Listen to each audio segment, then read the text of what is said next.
Alam nyo ba na may snow sa India? Yes, sa India. Andito tayo ngayon sa Srinagar, ang summer capital ng Jammu and Kashmir. Fun fact, yung Kashmir pinag-aagawan ng India at Pakistan since Partition of India 1947. Ang Partition of India 1947 ay yung paghahati ng dating British India para maging dalawang bansa, ang India at Pakistan. Nangyari to nung nag-end ang British rule sa India at hinati yung mga lugar base sa religion ng karamihan. Hindu sa India, Muslim naman sa Pakistan. Pero hindi siya naging peaceful. Milyon ng mga tao ang napilitang lumipat ng bansa at nagkaroon ng matinding violence at kaguluhan. Hanggang ngayon, may epekto pa rin ito. Isa na dito yung mga disputed areas tulad ng Kashmir, kaya hanggang ngayon, hati siya, may part na India, may part na Pakistan. Kasi dati yung Kashmir hindi agad pumili. May sariling ruler at isang desisyon na nagbago ng lahat.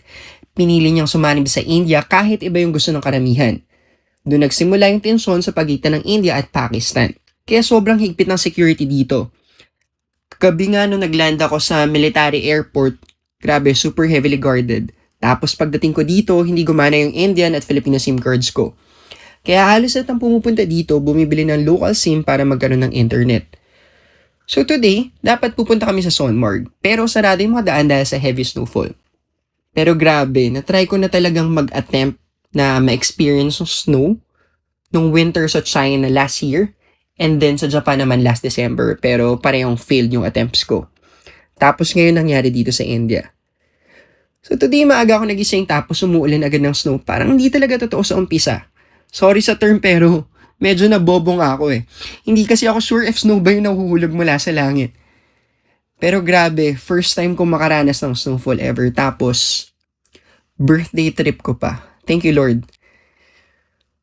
So bago ko kami gumawa ng kahit anong activities today, nagstay muna ako sa hostel and enjoy ko lang muna yung moment. Yung outdoor area kasi sobrang nag-iba. Natakpan ng snow, sobrang peaceful. Tapos may sinabi mga tao na hindi ko in-expect. 1 week na sa raw sila rito, tapos ngayon lang talaga nag-snow. Normally, kailangan pa kasing pumunta sa higher areas like Sonmarg, Gulmarg, etc. to experience snow. So basically, pagdating ko, saka siya nag-snow. After noon, lumabas kami kasama ko sina Kabir, Jatin, Praga at Rishabh. Sobrang iba yung itsura ng lahat. Yung mga daan, yung mga puno, parang ibang mundo. Sa pelikula ko lang dati napapanood yung ganito ay White Christmas. Hanggang ngayon, hindi pa rin ako makapaniwala na na-experience ko na siya in real life. So, huminto kami sa Nishat Garden malapit sa Dal Lake. Tapos nag-hot chocolate kami. Alam mo yung umiinom ka ng hot chocolate habang nag-snow. Parang hindi totoo. Sobrang surreal ng moment. So, bumalik muna kami sa hostel tapos sobrang dami pang nangyari ng araw na to. Pero next episode ko na ikikwento.